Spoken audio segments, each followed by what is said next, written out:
Saving कर रहे हो या पैसा लूज कर रहे हो? क्या आप भी फील करते हैं सैलरी आती है और पता ही नहीं चलता पैसे कहाँ निकल जाते हैं और महीने के एंड में बैलेंस ऑलमोस्ट जीरो? तो प्रॉब्लम आपकी इनकम में नहीं, प्रॉब्लम आपकी सेविंग सिस्टम में। आज हम इस वीडियो में बात करेंगे कि हम स्मार्ट सेविंग कैसे कर सकते हैं जिससे कि आप लॉन्ग टर्म में अपना एक वेल्थ क्रिएट कर सकते हैं। Hello everyone, welcome to finance with Sonam, जहां हम सिंपल लैंग्वेज में मनी को स्मार्ट तरीके से मैनेज करना सीखते हैं।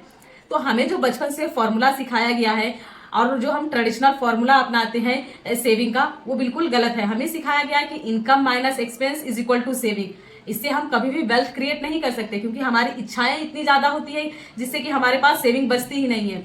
तो आज से जो हमें फॉर्मूला यूज करना है वो है income minus saving is equal to expense. इसका मतलब ये है कि आप सबसे पहले जो आपके पास इनकम आती है उससे आप अपने आप को पहले पे करेंगे। पहले आप सेविंग का पार्ट अलग करेंगे, जितना भी आप सेव करना चाहते हैं, आइदर 10% 20%, जितना कि आप सफिशियंट है। उसके बाद जो बच जाता है उसे आप अपना घर का खर्च चलाएंगे। हम बैंक में रखते हैं तो कभी भी हम वो इन्फ्लेशन को बीट नहीं कर सकता। बैंक में रखा हुआ पैसा कभी भी इन्फ्लेशन को बीट नहीं कर सकता है। तो हमने जो सेव किया है वो पैसे को हम बैंक में ना रखकर आइदर हम उसे आरडी बना सकते हैं, एफडी बना सकते हैं, जिससे कि आप बैंक से ज्यादा एटलीस्ट 2-3% ज्यादा इंटरेस्ट आप अर्न कर सकते हैं। अगर आप थोड़ा सा फाइनेंशियल नॉलेज रखते हैं, फाइनेंशियल अवेयर है, तो आप म्यूचुअल फंड में इन्वेस्ट कर सकते हैं, गवर्नमेंट बॉन्ड में इन्वेस्ट कर सकते हैं, जो कि आपको at least 10-12% return over a period of time देगा। और इससे आप होगा कि आप एक ऑटोमेशन की आदत लग जाएगी। आपको अपने पैसे को डिसिप्लिन से सेव करने की जरूरत नहीं पड़ेगी।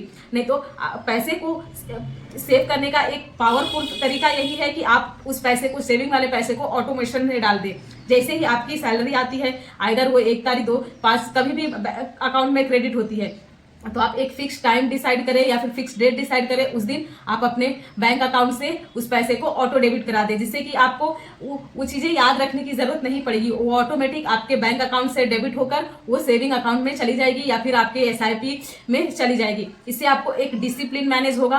आपको बार बार अपनी सेविंग के लिए याद रखने की जरूरत नहीं पड़ेगी और आप एक डिसिप्लिन तरीके से मार्केट में पैसे को इन्वेस्ट कर सकते हैं। आप ओवरऑल तो ये रहे कुछ इंपॉर्टेंट से स्टेप्स जो कि हमें अपने पैसे को मैनेज करने के लिए करना चाहिए। हर इंसान को अपने पैसे को मैनेज करने आना चाहिए। क्योंकि आज का टाइम ऐसा है कि अगर हम अपने पैसे को मैनेज नहीं करते हैं उसके एक्सपेंस के अकॉर्डिंग, तो हम कभी भी एक अच्छा वेल्थ क्रिएट नहीं कर सकते हैं। तो सबसे पहले आप अपने पैसे को अच्छे से मैनेज कीजिए। और ये वीडियो आपको कैसी लगी है कमेंट में जरूर बताइएगा। और चैनल पर पहली बार है तो चैनल को सब्सक्राइब जरूर कर लीजिएगा। मिलूंगी नेक्स्ट वीडियो में।